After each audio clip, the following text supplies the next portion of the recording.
আসসালামু আলাইকুম এভরিওয়ান, তোমাদের জন্য নিয়ে আসলাম অব্যক্ত অনুভূতি গল্পের ১৩তম পর্ব। তো চলো বেশি কথা না বলে গল্প শুরু করা যাক।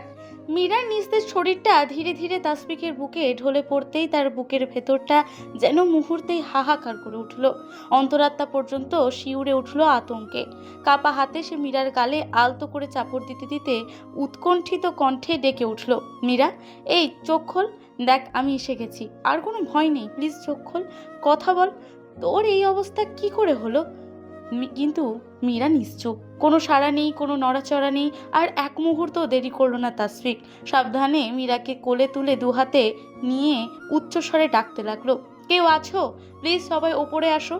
কিন্তু বাইরে ততক্ষণে প্রকৃতি যেন তাণ্ডব নৃত্যে নেমেছে। প্রচণ্ড ঝড় আর মুষলধারে বৃষ্টির গর্জনে তার আত্মচিৎকার চাপা পড়ে গেল। কেউই শুনতে পেল না। অসহায় দৃষ্টিতে চারপাশে একবার তাকিয়ে তাসফিক মীরাকে কোলে তুলে দ্রুত সিঁড়ি বেয়ে নিচে নামতে লাগলো। ঠিক তখনই বাড়ির সবাই তাকে দেখতে পেয়ে ছুটে এলো। উদ্বিগ্ন কণ্ঠে কেউ জিজ্ঞেস করলো, তাসফিক, মীরার কি হয়েছে? এই অবস্থা হলো কিভাবে? তাসফিক নিজের উৎকণ্ঠা আড়াল করে শান্ত থাকার চেষ্টা করলো। ভাবি অন্ধকারে অতিরিক্ত ভয় পেয়ে জ্ঞান হারিয়েছে, ওকে এখনই হসপিটাল নিয়ে যেতে হবে। তুসমি ছুটে গিয়ে বাবা মাকে খবর দিল। মুহূর্তের মধ্যেই তনয়া দৌড়ে এসে মীরার নিস্তেজ মুখখানা দেখে আতঙ্কে ফ্যাকাশে হয়ে গেলেন। হাই আল্লাহ, মীরার এই কি অবস্থা? মীরা, শুনতে পাচ্ছিস মা? হঠাৎ করে কি হয়ে গেল? একটু আগেও তো সবার সঙ্গে আড্ডা দিচ্ছিল। ঠিক তখনই তাসফিকের বাবা তোফায়েল সাহেব পরিস্থিতি গুরুত্ব বুঝতে দৃঢ় কণ্ঠে বললেন, তনয়া, এখন এসব প্রশ্ন করার সময় নয়, আগে মেয়েটাকে দ্রুত হাসপাতালে নিতে হবে। আমি ড্রাইভারকে গাড়ি বের করতে বলছি। তাসফিক নির্বাক দৃষ্টিতে মীরার ফ্যাকাশে মুখের দিকে তাকিয়ে রইল।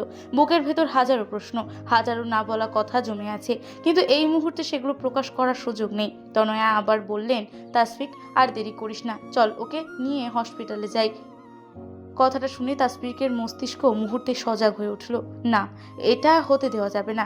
মীরা এখন একা নয়, তার গর্ভে আরেকটি প্রাণ বেড়ে উঠছে। হাসপাতালে নিয়ে গেলে প্রয়োজনীয় পরীক্ষা নিরীক্ষার সময় বিষয়টি ধরা পড়ে যেতে পারে। আর অসাবধানবশতা যদি চিকিৎসক পরিবারের কারোর সামনে সত্যিটা বলে ফেলেন, তাহলে পরিস্থিতি ভয়াবহ রূপ নিতে পারে। নিজেকে সামলে নিয়ে তাসফিক বলল, আম্মু, তোমাদের কাউকে যেতে হবে না, আমি একাই সামলে নিতে পারবো। হাসপাতালের আমার বন্ধু লাবিবকে আগেই ফোন করেছি, ও সব ব্যবস্থা করে রাখবে। কিন্তু পপি ভাবি দৃঢ় স্বরে আপত্তি জানালেন, তাসফিক, এইসব কি বলছো? না, আমি তোমার সঙ্গে যাব, প্লিজ আমাকে না করো না। শুধু মীরাই নয়, তোমার অবস্থাও ভালো লাগছে না, একা এত কিছু সামলাতে পারবে না। এই গভীর রাতে আর কাউকে যেতে হবে না, আমি তোমার সঙ্গে যাচ্ছি। পপি ভাবির অনুরোধ আর প্রত্যাখ্যান করতে পারল না তাসফিক। নীরবে মাথা নেড়ে মীরাকে আরো শক্ত করে বুকে আগলে নিয়ে দ্রুত বাড়ির বাইরে বেরিয়ে গেল। অন্যদিকে দোতলার করিডোরে দাঁড়িয়ে এতক্ষণ যা যা ঘটেছিল প্রতিটি দৃশ্য নিঃশব্দে দেখছিল তামিম। এক হাত দিয়ে রুমাল চেপে ধরেছে নিজের ফেটে যাওয়া কপাল। ক্ষতস্থান থেকে ধীরে ধীরে রক্ত গড়িয়ে পড়ছে, কিন্তু সেই যন্ত্রণার চেয়েও তীব্র ছিল বুকের ভেতরের অস্বস্তি। ব্যথায় দাঁতে দাঁত চেপে রেখেছে সে। মুখ খুলে একটি কথাও বলতে পারছে না, কারণ সে জানে একবার সত্যিটা প্রকাশ পেলে সবাই জেনে যাবে মীরার এই ভয়াবহ অবস্থার পেছনে দায়ী একমাত্র সেই। মীরাকে নিয়ে গাড়ির পেছনের সিটে বসেছে পপি, আর স্টিয়ারিং শক্ত করে ধরে ড্রাইভিং সিটে বসে আছে তাসফিক। বাইরে তখনও ঝড়ের তাণ্ডব থামেনি। মুষলধারে বৃষ্টি আর দমকা হাওয়ায় চারপাশ যেন এক বিভীষিকাময় রূপ নিয়েছে। এমন বৈরী আবহাওয়ায় গাড়ি চালানো সহজ ছিল না, তবু সময়ের সঙ্গে যেন এক মরিয়া প্রতিযোগিতায় নেমেছে তাসফিক। প্রতি কয়েক মুহূর্ত পরপরই বিয়ার প্রতি কয়েক মুহূর্ত পরপরই রিয়ার ভিউ মিররে কিংবা ঘাড় ঘুরিয়ে সে মীরার দিকে তাকাচ্ছে। বুকের ভেতর অজানা এক শঙ্কা ক্রমশ গাঢ় হয়ে উঠছে। একদিকে পপি কাপা হাতে মীরার মুখে বারবার পানি ছিটে দিচ্ছে, কখনো তার হাত পা আলতো করে ঘষে রক্ত সঞ্চালন স্বাভাবিক রাখার চেষ্টা করছে। হঠাৎ উৎকণ্ঠা ভরা কণ্ঠে পপি বলে উঠল, তাসফিক, একটু তাড়াতাড়ি চলো, মীরার হাত পা কেমন যেন বরফের মতো ঠান্ডা হয়ে আসছে। পপির কথায় তাসফিকের বুকটা হুহু করে উঠল। অ্যাক্সিলেটারে আরো জোরে চাপ দিল সে। ঝড় বৃষ্টি, ভেজা রাস্তা কিংবা নিজের নিরাপত্তা, কোনো কিছুরই আর পরোয়া নেই তার। একটাই লক্ষ্য, যত দ্রুত সম্ভব মীরাকে হাসপাতালে পৌঁছে দেওয়া। অবশেষে দীর্ঘ উৎকণ্ঠার সেই পথ পেরিয়ে তারা তারা হাসপাতালে পৌঁছালো। সৌভাগ্যবশত সেখানে কোনো ধরনের জটিলতার মুখোমুখি হতে হলো না, কারণ তাসফিকের ঘনিষ্ঠ বন্ধু লাবিব আগেই সব প্রয়োজনীয় ব্যবস্থা করে রেখেছিল। গাড়ি থামার সঙ্গে সঙ্গেই হাসপাতালের কর্মীরা দ্রুত এগিয়ে এলো। এক মুহূর্ত দেরি না করে মীরাকে স্ট্রেচারে তুলে সরাসরি এমার্জেন্সি রুমে নিয়ে যাওয়া হলো।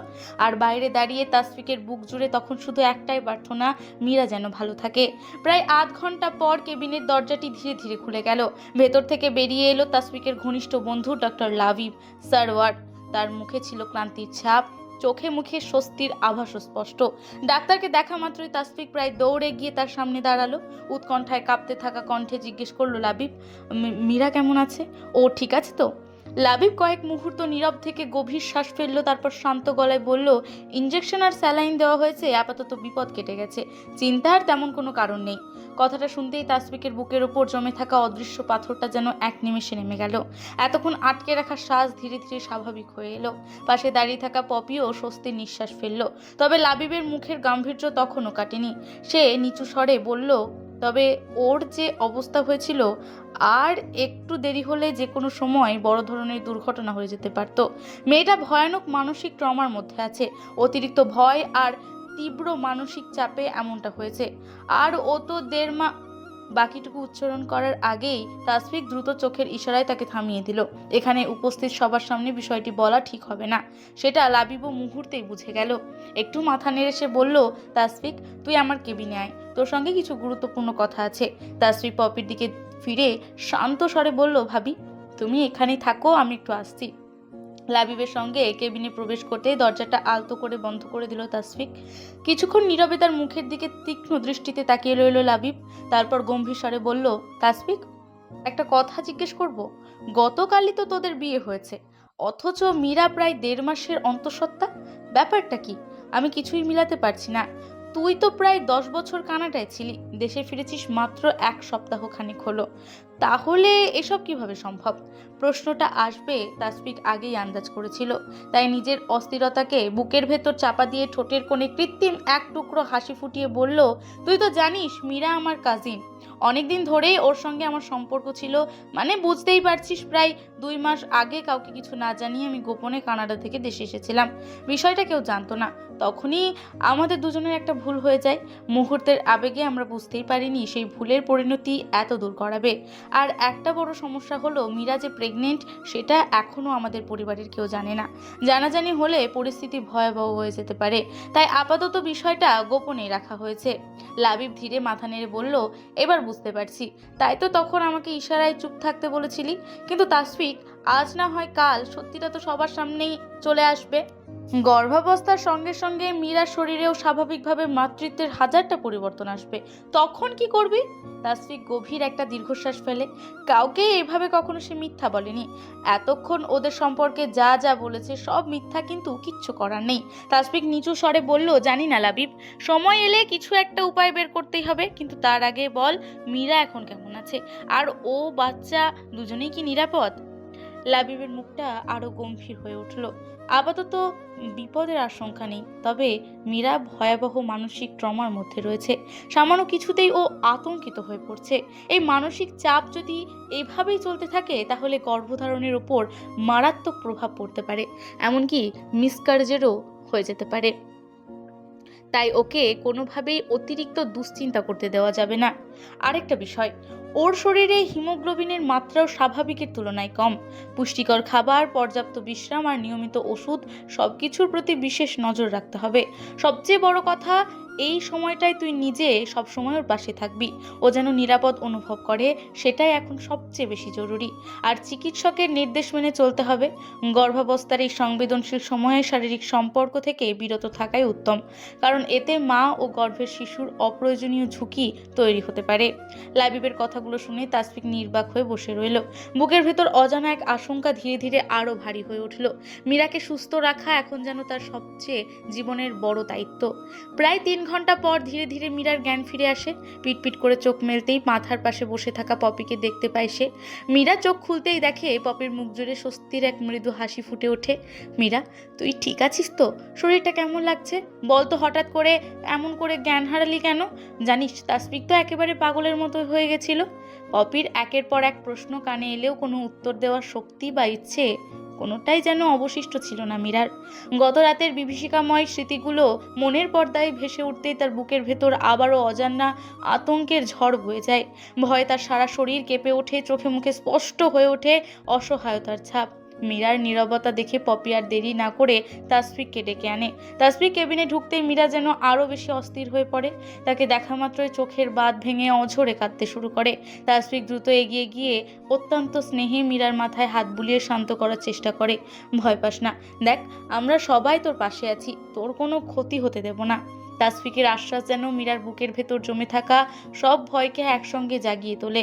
সে নিঃশব্দে তাসফিকের ধূসর টি শার্ট শক্ত করে খামচে ধরে ফুঁপিয়ে উঠল, আমি এখানে আমি আমি এখানে থাকবো না, প্লিজ আমাকে বাসায় নিয়ে চলুন, এখানে আমার দম বন্ধ হয়ে আসছে, খুব অসহ্য লাগছে। চলে যাব, ডাক্তার আর একবার চেক করলে আমরা বাসায় ফিরবো। হাসপাতালের সব আনুষ্ঠানিকতা সম্পন্ন করে দুপুর গড়িয়ে যখন তারা বাসায় ফিরল, দরজা পেরোতেই মীরার দৃষ্টি গিয়ে আটকে তামিমের ওপর। মুহূর্তেই তার মুখের রক্ত যেন শুকিয়ে গেল। আতঙ্কে সে নিঃশব্দে তাসফিকের বাহু শক্ত করে আঁকড়ে ধরল। মীরা সেই কাঁপতে থাকা স্পর্শই যথেষ্ট ছিল তাসফিকের সবকিছু বুঝে নিতে। গত রাতের অঘটনের পেছনে যে তামিমেরই হাত রয়েছে তা আর বুঝতে বাকি রইল না। ক্রোধে তার চোয়াল শক্ত হয়ে উঠল, চোখে জমাট বাঁধল দহন। এদিকে মীরাকে দেখে বাড়ির সবাই তাকে নিয়ে ব্যস্ত হয়ে পড়ল। সুযোগ বুঝে তাসফিক ধীর পায়ে তামিমের সামনে এগিয়ে গিয়ে দাঁড়ালো। তীক্ষ্ণ দৃষ্টিতে তার দিকে তাকিয়ে গম্ভীর কণ্ঠে জিজ্ঞেস করলো, তোর কপালে ব্যান্ডেজ কেন, কি হয়েছে? তামিম ইতস্তত করে উত্তর দিল, ওই রাতের অন্ধকারে দেওয়ালের সঙ্গে ধাক্কা লেগেছিল, তাই একটু কেটে গেছে। তাসফিক ঠোঁটের কোণে অস্পষ্ট একটা হাসি টেনে বলল, আচ্ছা বুঝলাম, তবে একটু সাবধানে থাকিস, কখন কার সঙ্গে কিভাবে ধাক্কা লাগে এসব তো আগে থেকে বলা যায় না। কথাটার ভেতরে লুকিয়ে থাকা শীতল সতর্কবার্তা বুঝেও তামিম কোনো জবাব দিতে পারল না। তাসফিক আর এক মুহূর্ত সেখানে দাঁড়ালো না। মীরার হাত আলতো করে ধরে সোজা নিজের ঘরে নিয়ে গিয়ে দরজাটা ভেতর থেকে বন্ধ করে দিল। মীরাকে বিছানায় বসিয়ে পাশে একটা টুল টেনে বসলো সে। কিছুক্ষণ নীরব থেকে কোমল স্বরে বলল, মীরা সত্যিটা বল, গত রাতে কি হয়েছিল? তামিম কি এই ঘরে ঢুকেছিল? প্রশ্নটা শুনতেই এতক্ষণ ধরে বুকের ভেতর চেপে রাখা সব ভয়, অপমান আর আতঙ্ক একসঙ্গে বিস্ফোরিত হলো। মীরা হাউমাউ করে কেঁদে উঠল, ভাইয়া, আমি যখন রুমে ঢুকি ঠিক তখনই তামিম ভাইয়াও ভেতরে ঢুকে পড়ে। প্রথমে ভেবেছিলাম আপনি, হয়তো অন্ধকারে আপনাকে চিনতে পারিনি, কিন্তু পরক্ষণেই বুঝতে পারি ও আপনি নন, ওই শয়তানটা। তারপর হঠাৎ করে আমার উপর ঝাঁপিয়ে পড়ে। আমি অনেক চিৎকার করেছি, সাহায্যের জন্য ডেকেছি, কিন্তু কেউ আসেনি। শেষ পর্যন্ত নিজেকে বাঁচানোর জন্য পাশে থাকা ফুলদানিটা দিয়ে ওর মাথায় আঘাত করি। শেষ কথাগুলো আর স্পষ্ট করে বলতে পারল না সে। কান্নায় তার কণ্ঠ রুদ্ধ হয়ে এলো, পুরো শরীর কাঁপতে লাগলো। তাসফিক নিজের বুকের ভেতর জ্বলে ওঠা দাবানলকে কোনো রকমে সংবরণ করলো। আলতো করে মীরার মাথায় হাত বুলিয়ে তাকে শান্ত করার চেষ্টা করতে লাগলো। অথচ তার অন্তরের প্রতিটি শিরা উপশিরায় তখন প্রতিশোধের আগুন দাউ দাউ করে চলছে। মনে মনে সে দৃঢ়স্বরে উচ্চারণ করলো, জানোয়ার, তোর অপরাধের শাস্তি তোকে আমি নিজের হাতেই দেব। আজ রাতেই শুধু অপেক্ষা কর, এরপর তুই বুঝবি নিজের কৃতকর্মের মূল্য কতটা ভয়ঙ্কর হতে পারে। রাত কিছুটা গভীর হতে তাসফিক মীরার জন্য খাবারের ট্রে হাতে রুমে প্রবেশ করলো। মীরা তখনও নিশ্চুপ হয়ে বিছানায় শুয়েছিল। পাশের টেবিলে খাবারের ট্রেটা রাখতে ক্ষীণ শব্দে তার ঘুম ঘুম ভাব কেটে গেল। ধীরে ধীরে উঠে বসে সে তাসফিকের দিকে তাকালো। তাসফিক শান্ত অথচ দৃঢ় কণ্ঠে বলল, মীরা, চুপচাপ খাবারটা খেয়ে নে, তারপর ওষুধ খেতে হবে, না হলে শরীরে এই দুর্বলতা কাটবে না। মীরা মুখটা কুঁচকে আস্তে করে বলল, আমার একদম ভালো লাগছে না, কিছুই খেতে ইচ্ছে করছে না, মনে হচ্ছে খাবারটা খেলেই বমি হয়ে যাবে। তাসফিক ভ্রু কুঁচকে মাথা নেড়ে বলল, এসব অজুহাত আমি শুনছি না, চুপচাপ খেয়ে নে। মীরা অসহায় দৃষ্টিতে তার দিকে তাকিয়ে মিনতি সুরে বলল, প্লিজ বোঝার চেষ্টা করুন, আমি সত্যিই খেতে পারবো না, আমাকে জোর করবেন না। তাসফিক দীর্ঘশ্বাস ফেলে গম্ভীর স্বরে বলল, বলেছি তো কোনো এক্সকিউজ শুনতে চায় না, তুই এখন খাবি মানে খাবি, তারপর খাবি ওষুধ। ডাক্তার বলেছে তোর শরীরে হিমোগ্লোবিন অনেক কমে গেছে, তাই নিয়ম করে খাওয়া দাওয়া করতেই হবে। ভাত খাওয়ার পর টেবিলে কেটে রাখা ফলগুলোও খেয়ে নিবি, তা না হলে কিন্তু আজ আমার হাত থেকে তোর রেহাই নেই, স্টুপিড। তাসফিকের একরোখা আচরণে মীরা ঠোঁট ফুলিয়ে কাঁদো কাঁদো গলায় বলে উঠল, আপনি এতটা ঘাড়তেরা কেন বলুন তো? একই কথা বারবার বলতে আপনার একটুও ক্লান্তি লাগে না? ছোটবেলাতেও ঠিক এমনই ছিলেন। একবার কোনো কথা শুরু করলে সেটা না করিয়ে ছাড়তেন না। হাসির মতো প্যাক প্যাক করেই যেতেন, একদম অসহ্য। কথাটা শুনেই তাসফিক ভান করা বিস্ময়ে চোখ বড় বড় করে বলল, এই কি বললি? আমি নাকি হাসির মতো প্যাক প্যাক করি? একটু থেমে ঠোঁটের কোণে দুষ্টু হাসি টেনে আবার বলল, আর তুই কি করতিস সেটা ভুলে গেছিস নাকি? সারাক্ষণ প্যাম্পাস পরে টুই টুই টুই টুই করে ঘুরে বেড়াতি। কতবার যে আমার কোলে উঠে হিসু করে দিয়েছিস তার কোনো হিসেব আছে? তাসফিকের কথা শেষ হতে মীরার মুখমণ্ডল মুহূর্তেই লজ্জায় লালিমায়া রাঙা হয়ে উঠল। বিস্ময়ে ওর চোখ দুটো গোলো হয়ে উঠল। একদম মিথ্যে কথা। আমি আবার কবে প্যাম্পাস পরে ঘুরেছি? নিজেই তো ছোটবেলায় প্যাক প্যাক করে ঘুরতে, আর এখন আমার নামে মিথ্যে অপবাদ দিচ্ছেন। তাসফিক ঠোঁটের কোণে দুষ্টু হাসি টেনে বলল, দাঁড়া, এখনই প্রমাণ দিচ্ছি। বলেই সে আলমারির একটা তাকে হাত বাড়িয়ে ধুলো জমে থাকা পুরনো একটি অ্যালবাম বের করলো। অ্যালবামের মলাটেই সময়ের ছাপ স্পষ্ট। যত্ন করে সেটি খুলে মীরার সামনে ধরতেই মীরাও কৌতূহলী হয়ে এগিয়ে এলো। ছবিটা বেশ ঝাপসা, তবু বোঝা যাচ্ছে চারজন ছোট্ট ছেলে মেয়ে পাশাপাশি দাঁড়িয়ে আছে। তাসফিক ছবির দিকে আঙুল তুলে গর্ব ভরে বলতে শুরু করলো, এই যে সবচেয়ে সুদর্শন আর সবচেয়ে লম্বা ছেলেটাকে দেখছিস, ওটাই আমি, মর্তুজা আনান তাসফিক। তখন আমার বয়স হবে 7-8 বছর। আর আমার পাশে যে মেয়েটা দাঁড়িয়ে আছে ও তুষ্মি, বয়স তখন 5। ওর পাশের ওই জানোয়ারটা হলো তামিম, বয়স 4 বছর। এরপর সে ঠোঁট চেপে হাসি সামলানোর ব্যর্থ চেষ্টা করে ছবির একেবারে সামনের দিকে আঙুল রাখলো। আর এই যে সবার সামনে দিব্যি প্যাম্পাস পরে দাঁড়িয়ে থাকা কুট্টি বুড়িটা, এ হচ্ছে আমাদের মীরা ম্যাডাম। বয়স তখন হবে বছরখানেক। ঠিক মনে নেই, একদিন আম্মু এই অ্যালবামটা বের করে পুরো ঘটনাটা বলেছিল। তুই নাকি ছবি তুলতে এতটাই পাগল হয়ে গেছিলি যে প্যাম্পাস পরা অবস্থাতেই গিয়ে দৌড়ে সবার সামনে দাঁড়িয়ে পড়েছিলি। কথাগুলো শুনে মীরা লজ্জায় দুহাত দিয়ে নিজের মুখ ঢেকে ফেলল। ইস, কি লজ্জা! আচ্ছা, তখন তো আমি অনেক ছোট ছিলাম। ওই বয়সে প্যাম্পাস পরা তো একদমই স্বাভাবিক। তাসফিক হেসে মাথা নেড়ে বলল, ঠিক আছে, তুই জিতলি, কিন্তু প্রমাণ তো পেয়ে গেছিস। এবার ভালো মেয়ের মতো চুপচাপ খাবারটা খেয়ে আমাকে উদ্ধার কর। মীরা ঠোঁট ফুলিয়ে মুখ ঘুরিয়ে নিল, না প্লিজ, আমি খাবো না। তাসফিক ঠোঁটের কোণে দুষ্টু হাসি টেনে মীরার দিকে খানিকটা ঝুঁকে ফিসফিসিয়ে বলল, মীরা, লক্ষ্মী মেয়ের মতো চুপচাপ খাবারটা খেয়ে নে, নয়তো তোর ছোটবেলায় প্যাম্পাস পরে দিব্যি ঘুরে বেড়ানো সেই ঐতিহাসিক ছবিগুলো একে একে ফেসবুকে আপলোড করে দেবো। খাবারের শেষ লোকমাটুকু মুখে তুলতে তুলতেই মীরা তোতলানো শুরু করে মিনতি সরে বলল, খাচ্ছি আমি, তাও এমন আকাম করবেন না, দোহাই লাগে আপনার। কথাগুলো শুনে তাসফিকের ঠোঁটের কোণে দুষ্টুমি ভরা এক চিলতে হাসি ফুটে উঠল। আর কোনো কথা না বলে মীরা মাথা নিচু করে নীরবে খাওয়া শেষ করতে লাগলো। অন্যদিকে তাসফিক মিটিমিটি হাসতে হাসতে এক দৃষ্টিতে তাকিয়ে রইল তার দিকে। খাওয়া দাওয়া শেষ করে সে অত্যন্ত যত্ন করে মীরাকে বিছানায় শুইয়ে দিল। তারপর আলতো স্বরে বলল, কাল তোর জন্য একটা বড় সারপ্রাইজ অপেক্ষা করছে। এখনই জানতে চাইছিস? না, আর মাত্র একটা রাত অপেক্ষা কর। আগামীকাল সব নিজেই জানতে পারবি। এখন চুপচাপ ঘুমিয়ে পড়, আমাকে একটু বাইরে যেতে হবে, জরুরি একটা কাজ আছে। মীরা নিঃশব্দে মাথা নেড়ে সম্মতি জানালো। তাসফিক ঘরের লাইট নিভিয়ে দরজাটা আস্তে করে টেনে দিল। তারপর নিঃশব্দ পায়ে বাইরে বেরিয়ে এসে মোবাইল বের করলো। কয়েক সেকেন্ডের মধ্যে একটি নম্বরে কল লাগিয়ে গম্ভীর শীতল কণ্ঠে বলে উঠল, যেভাবে বলেছি ঠিক সেভাবেই কাজটা করবি। এক চুলো এদিক সেদিক হলে কিন্তু তার পরিণতি ভালো হবে না। ও এখন ড্রিমলাইট নামের বারে আছে। তুই সেখানে গিয়ে সবকিছু নজরে রাখবি আর ভিডিওগুলো পরিষ্কারভাবে রেকর্ড করে আমাকে পাঠিয়ে দিবি।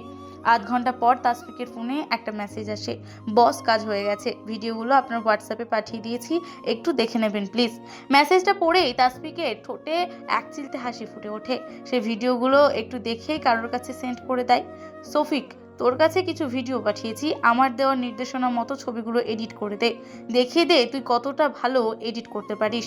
আরও কিছুটা সময় অতিবাহিত হয়, তারপর সফিক ভিডিওগুলো এডিট করে তাসফিকের ফোনে পাঠিয়ে দেয়। ভিডিওগুলো দেখে তাসফিক হাসতে থাকে শব্দ করে, তামিম সোনা, এইবার তুমি বুঝতে পারবে কত ধানে কত চাল। গতকাল তামিমের ফোনটা সুযোগে হাতে নিয়ে ওর ফেসবুক অ্যাকাউন্টের সমস্ত তথ্যও নিয়ে নিয়েছিল। তাই মুহূর্তের মধ্যেই তামিমের ফেসবুকে অ্যাকাউন্টটা হ্যাক করে ফেলে তাসফিক একের পর এক ভিডিওগুলো পোস্ট করে দেয়। ভিডিওগুলোতে দেখা যাচ্ছে তামিম বারের মধ্যে মদ খেয়ে মাতাল হয়ে কতগুলো মেয়ে ছেলের সঙ্গে নাচ করায় ব্যস্ত। ভালো করে লক্ষ্য করলে খুব সহজেই দেখা যাচ্ছে মেয়েগুলো থার্ড জেন্ডার, হিজড়া, আর ওদের সঙ্গে খুব ঘনিষ্ঠ অবস্থায় ধরা দিচ্ছে তামিম। তামিমের ওয়াও ওয়াও ভিডিওগুলো পোস্ট করে তাসফিক ক্যাপশন দেয়, বিয়ে করেছি 3 দিন কিন্তু বউ আমাকে সুখ দিতে পারছে না, আর না আমি দিতে পারছি, অল্পক্ষণ টিকেতে পারি। বিয়ে করেছি 3 দিন কিন্তু বউ আমাকে সুখ দিতে পারছে না, আর না আমি দিতে পারছি, অল্পক্ষণ টিকতে পারি তারপরও। তাই ক্লাবে এসেছি ওদের হিজড়াদের সঙ্গে মস্তি করতে।